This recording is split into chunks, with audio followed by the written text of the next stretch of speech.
Hello everyone! It's a Tuesday afternoon and I'm gonna cook dinner while the baby's here. So yun na guys, ganito ang ginagawa ko para makapagluto ng dinner. Kasi kapag nilagay ko siya sa playpen, tapos andito ako sa kusina, umiiyak siya kasi di niya ako nakikita. So para makapagluto tayo guys, and kung ano-ano pang gawin natin dito sa kusina, kailangan andyan siya. Ayan. Ayan. Hi! Say hi to the camera, Bobby. Say hi. There you go. That's say hi. Now, I'm waiting for my mommy cooking. Say hi. Hi. Where's your crackers? It's finished? Huh? The crackers are finished? Yes. So, yun na guys. Kasi walang ibang magbabantay. Kahit andun pa yung kuya at ate niya, umiiyak talaga siya. So, it's better na he's here with me. So, I can, you know, play with him. And he will see me. So, I'm cooking dinner right now. Magluluto tayo ng gulay at saka adobong baboy. So, ayun. So, that's my first menu. Para yan sa gulay. And then, ito naman yung second menu ko. Para sa adobong pinauga. Kung sa Bisaya pa, hinilisan. That's what we call our adobo. Adobo in Bisaya is kanang uga. Like crunchy one. So, muna akong menu for tonight. And gulay. Petchay. Na sinabawang petchay. Moto guys. While nagluto ko diri na adihay ga atong nako nga bata. Kay mag-wait man siya das iyang mommy.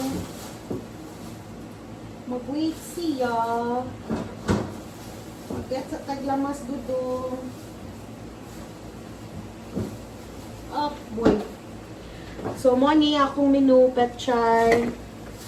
And then, sa kuog lamas. Wala pa ba may kuan? Kutag sibuyas para sa atong sinabaw. Hala, wala ko sarad ing fridge. So, yes, that's what we're cooking tonight.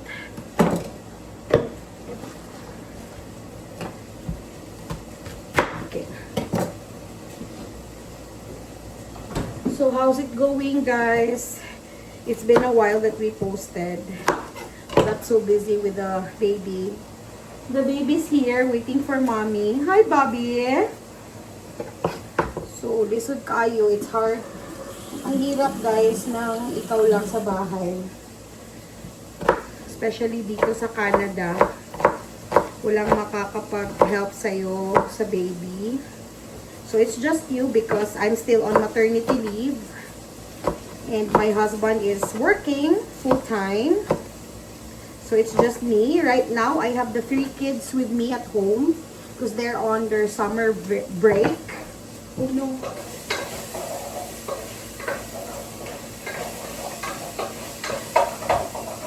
So, they are on their summer break right now until the end of August. So, I will be with the kids 24/7. So, hi everyone! So, yun na nga, because the kids are on summer break, excuse the pipe at the back. Nag-bake kasi ako, tapos nilalagyan namin ng ganyan kasi ayokong mangamoy dito sa bahay. May fume kasi kahit naka-exhaust na. So, nilalagyan namin ng pipe. So, hindi siya mangamoy dito sa loob ng bahay. So, anyway, going back. I'm so busy today. Oh no, this past few weeks. Kasi nga, the kids are on summer break.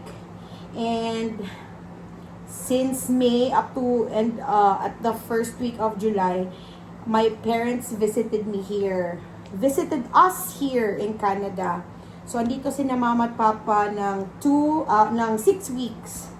So, kaya kami busy at hindi nakapag-upload ng vlog. So, ayun. Now, while nagpapalambot ako nung karne na lalagyan ko ng gulay, nagpapakain ako ng dinner kay baby. Kasi, while I was cutting the vegetables, nagyon na siya. Ano ba yun?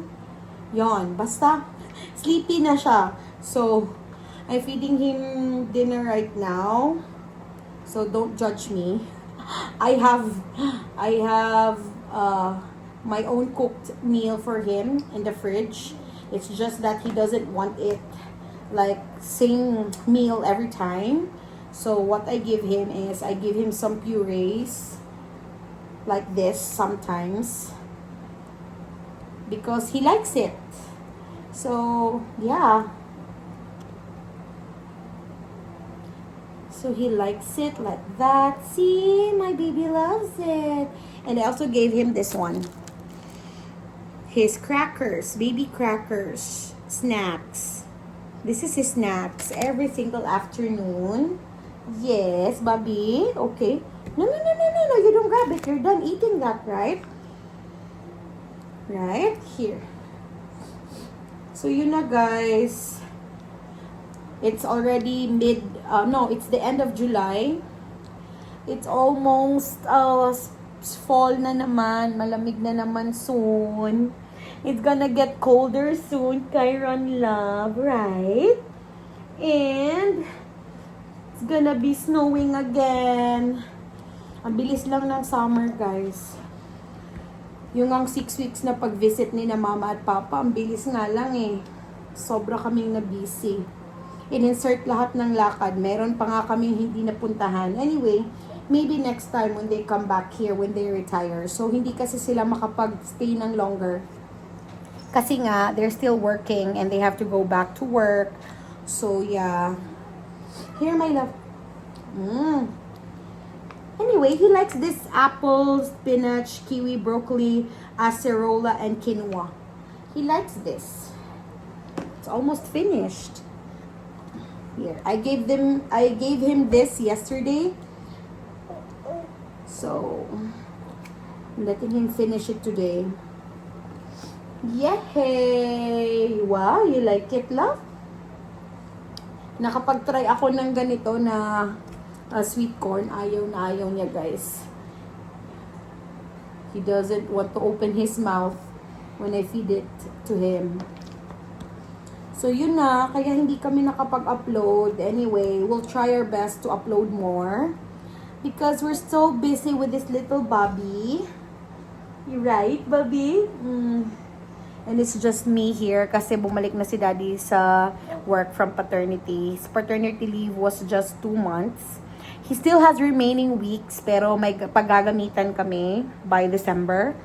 And then, so, ayan. Kasi ako, my maternity leave is 1 year. So, I get to stay with my baby for a year. And yeah, but ang bilis lang ng panahon, guys. Ngayon, kumakain na si baby. Yes, what is it, love? What is it? Huh? Here. So, yan. Papakita ko sa inyo later kung ano yung niluto ko. Hindi ko lang mapakita ngayon while on the process kasi nga busy ako. Nagpapakain pa ako kay baby. So, multitask ang datingan natin, guys. Multitask. No. Ay! You don't want any more? You don't want any more? Oh. Last na lang. Last. Because I already took it out. Sige na. Don't waste. Sige na. So, yes, we're here with my baby Kyron. Okay. So, guys, luto na yung adobo ko. And then, luto na din yung gulay. So, we're gonna have dinner in a bit kasi andito na si husband. Naliligo muna siya. And then, when he's done, we're gonna have dinner. So, that's our ulam for tonight. This is pechay na vegetable with pork. And then, we're gonna pair it with pork adobo. That's it, guys. Baby has been so patient with me. Thank you, Baba. Uy, you're playing a Pokemon card, Dad. Kuya gave it to you? Huh? So, he's just there, waiting for Mommy to cook. He's so nice. Thank you, Baba. So, that's it. Thank you, guys, for watching and have a nice day. Bye. Say bye, love. Bye.